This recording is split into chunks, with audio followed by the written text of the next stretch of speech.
రాత్రి అనుకున్న మాటలు పొద్దున్న కొండివి అన్నట్టు నాకు పొద్దున్న అనుకున్న మాటలు మధ్యాహ్నం ఉండదండి. పొద్దున్న లేచాక చూడండి టేబుల్ ఉంది కదా, ఇది లేదు ఈరోజు నీట్గా కడిగేస్తాను, నీట్గా పెట్టేస్తాను.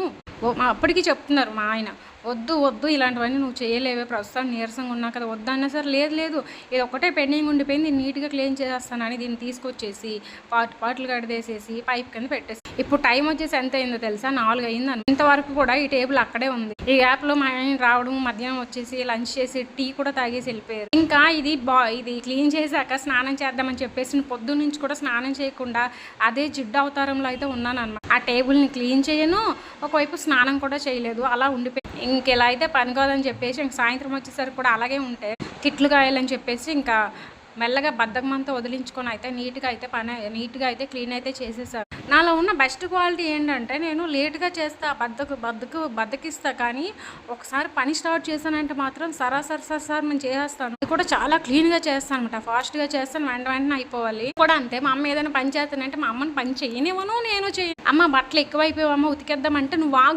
ఆగు, ఎందుకు, నువ్వు ప్రశాంతంగా ఉండు, తిను, నువ్వు టీవీ చూడ, బట్టలు అలానే ఉంటాయి. మా అమ్మతో చేయనివ్వను, నేను చేయను. కానీ ఇంకా పెళ్ళయ్యాక అలా ఉంటుందా, అమ్మ దగ్గర ఉన్నంత కంఫర్ట్ ఉండదు కదా, తప్పదు. 2 రోజులు కొంచెం గజిబిజిగా ఉంటుంది, వారం రోజులు ఉంటుంది, కానీ తర్వాత చుట్టూ ఉన్న అవన్నీ చూస్తుంటే మనకి చిరాకు అనిపించి అలా ఒక్కొక్క పని చేయడము నేర్చుకుంటాం కదా. అలాంటి పనులన్నీ ఇంటి దగ్గర ఉండేటప్పుడు అమ్మ చేసేది. ఇప్పుడు వచ్చేసి 2 రోజులు చూసా, 3 రోజులు చూసా, ఈ రోజుకి 1 రోజులు అయిందనమాట నేను ఇక్కడికి వచ్చి. ఇప్పటికీ ఈ టేబుల్ని చూస్తే నాకు చిరాకు వస్తుంది. ఇంకా మెల్లగా నీట్గా తోమేసాను అనమాట. ఇట్లా అంటుంటారు కదా, పెళ్ళి అయితే ఎలా చేస్తావు అని. ఇంట్లో ఉంటే అమ్మ ఉంటుంది, అమ్మ అన్నీ చూసుకుంటుంది, అమ్మ ఏమీ అనదు అని ధీమానం. అని ఒకరింటికి వచ్చేసాక పెళ్ళయ్యాక అలా కాదు కదా, అప్పుడైతే అమ్మ ఉండదు కదా, మనమే చేసుకోవాలి కదా.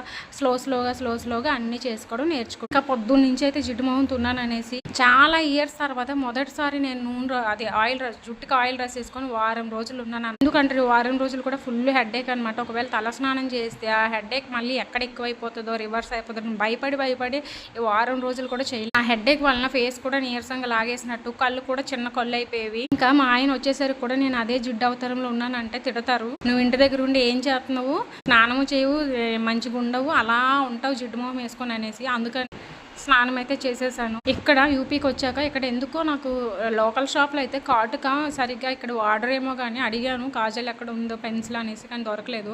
ఇంటి దగ్గర నుంచి తెచ్చుకున్న చిన్నదైతే ఉంది. ఇంకా ఇక్కడ మనం బయటకి ఎక్కడికి వెళ్ళేది లేదు, మనకు తెలిసిన వాళ్ళు కూడా ఎవరు ఉండరు, ఇంక ఇంట్లోనే ఉంటానని నేను చాలా వరకు అసలు డ్రెస్సులు ఏమీ తెచ్చుకోలేదు. జస్ట్ ఇంట్లో ఫ్రీగా వేసుకోవడానికి నార్మల్వే తెచ్చుకున్నాను. అసలు ఏమీ తెచ్చుకోవాలి అనిపిస్తుంది, కొన్ని బట్టలైనా తెచ్చుకున్నా బాగుండనేసి. ఈసారి ఇంటికి వెళ్ళాక అన్ని బట్టలు తీసుకొని వచ్చేస్తాను. సరే, బాయ్.